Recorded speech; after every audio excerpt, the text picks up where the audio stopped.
नमस्कार दोस्तों, आप जुड़ चुके हैं कैथल ब्रेकिंग के साथ। हाँ जी, आज आपको जानकारी दे दें कि भाजपा को कैथल में टिकट बांटने के लिए कड़ी मशक्कत होने वाली है। आपको बता दें कि भाजपा के कई बड़े नेता टिकट की लाइन में लग भाजपा के कौन से ऐसा नेता होंगे जिसको भाजपा टिकट देगी, या भाजपा का कौन सा ऐसा नेता होगा जो कैथल विधानसभा से भाजपा की नौका को पार लगाएगा। आइए जानते हैं इस वीडियो में। आपको बता दें कि चुनाव आयोग ने अपना काम कर दिया है। अब पार्टियों को कमर कसने की तैयारी करनी पड़ेगी।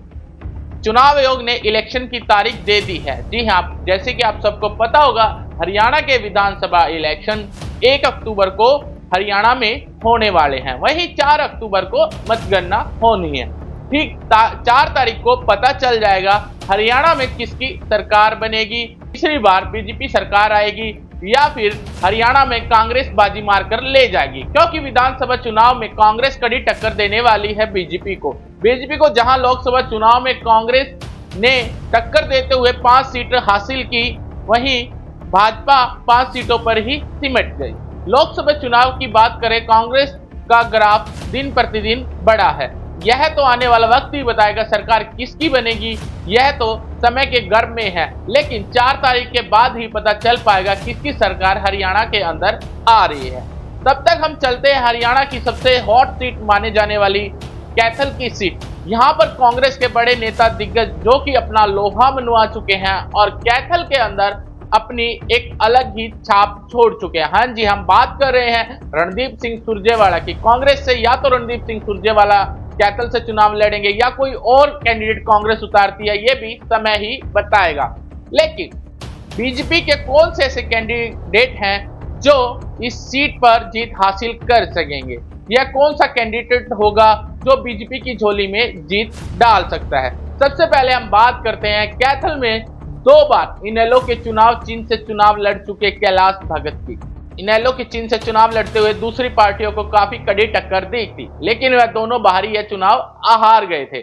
उसके बाद उन्होंने भाजपा को ज्वाइन किया, जहां भाजपा ने उन्हें एफिड चेयरमैन का पद दिया। तो कहीं ना कहीं भाजपा कैलाश भगत पर भी अपना दाव खेल सकती है, क्योंकि कैलाश भगत की पकड़ कैथल विधानसभा पर अच्छी है। दूसरे कैंडिडेट की बात करें, हाँ जी, सुरभि गर्ग जी, सुरभि गर्ग पर भी भाजपा अपना दाव खेल सकते हैं, क्योंकि वर्तमान समय में कैथल नगर परिषद की अध्यक्ष सुरभि गर्ग का ग्राफ दिन प्रतिदिन बढ़ा है और उन्हें इस विधानसभा चुनाव के लिए तुरुप का इक्का भी माना जा सकता है। जहां सुरभि गर्ग कैथल के अंदर विकास की कोई कमी नहीं छोड़ रही, वहीं कैथल की जनता भी उनको बढ़ चढ़कर समर्थन दे रही है। तो कहीं ना कहीं भाजपा सुरभि गर्ग पर अपना दाव खेल सकती है और उन्हें कैथल विधानसभा की सीट दे सकती है, क्योंकि सुरभि गर्ग ने नगर परिषद के चुनाव में कांग्रेस के प्रत्याशी को पछाड़कर एक बहुत बड़ी जीत हासिल की थी। भाजपा के पिटारे में एक और वाइल्ड कार्ड है। हाँ जी, हम बात कर रहे हैं वर्तमान में विधायक लीलाराम गुज्जर की। कहीं ना कहीं भाजपा दोबारा उन पर विश्वास जता सकती है और उन्हें टिकट देकर कैथल से चुनाव लड़वा सकती है। तो वहीं हम बात करें, विधायक लीलाराम ने 2019 के इलेक्शन में कांग्रेस के बहुत बड़े नेता रणदीप सिंह सुरजेवाला को हराकर कैथल से भाजपा को जीत दिलाई थी। वहीं लीलाराम गुज्जर के पास वोट बैंक भी काफी हद तक काफी संख्या में है। तो बीजेपी कहीं ना कहीं लीलाराम गुज्जर की तरफ पलड़ा झुका सकती है और उनको दोबारा कैथल से टिकट दे सकती है।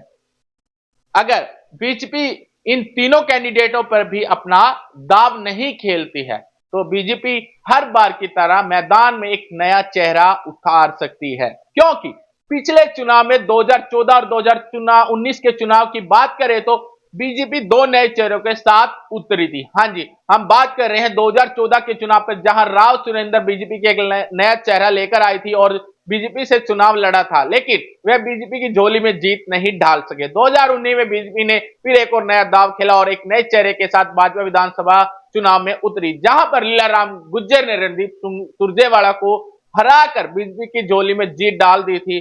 अगर हम 2014 और 2019 की बात करें, जैसे नए चेहरों के साथ भाजपा उतरी थी, ऐसे ही 2024 में नए चेहरों के साथ बीजेपी क्या दोबारा इस मैदान में उतरना चाहेगी, क्योंकि अब की बार चुनाव बीजेपी के लिए आसान नहीं है, क्योंकि कैथल विधानसभा में बड़ी पार्टियों की तैयारी अभी जोरों शोरों पर है। यह तो आने वाला वक्त ही बताएगा किस नए चेहरे पर बीजेपी अपना दांव खेलती है या फिर भाजपा अपनी पार्टी से किसी कैंडिडेट को टिकट देती है या हर बार की तरह नए चेहरे को टिकट देती है? आपको क्या लगता है बीजेपी किस कैंडिडेट को टिकट देगी? आप अपनी राय कमेंट बॉक्स में जरूर दें। जुड़े रहिए हमारे साथ कैथल ब्रेकिंग के साथ। अपना आपका होस्ट दोस्त दिनेश सेन।